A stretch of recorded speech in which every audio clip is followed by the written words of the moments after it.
এই মুহূর্তে নর্থ সিকিমের আপডেট দেব। অতি ভারী বৃষ্টির দুর্যোগ নর্থ সিকিমে, টানা বৃষ্টিতে বাড়ল তিস্তার জল।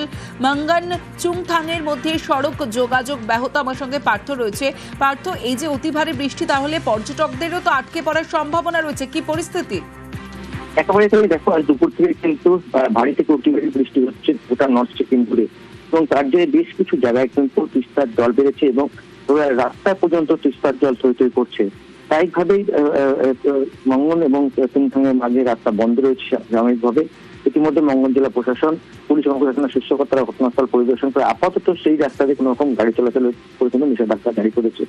অন্যদিকে চুংথাং হয়ে কিন্তু লাচেন লাচুং যাওয়ার রাস্তা, তাই লাচেন লাচুং এই সময় পর্যটকরা অনেকেই বেড়াতে যান। কেউ কোনো পর্যটক আটকে হচ্ছে কিনা তার খোঁজ খবর ইতিমধ্যে মঙ্গন জেলার জেলা শাসক তিনি কিন্তু খোঁজ করা শুরু করেছেন।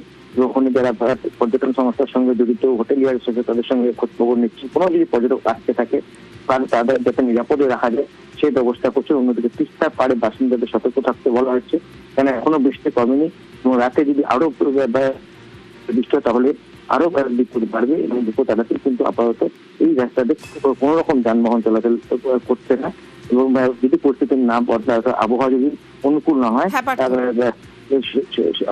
অনুকূল হলে কিন্তু আবহাওয়া অনুকূল হলে আবার গাড়ি চলাচল করবে, এমনটাই জানাচ্ছি সিকিম প্রশাসন। বেশ।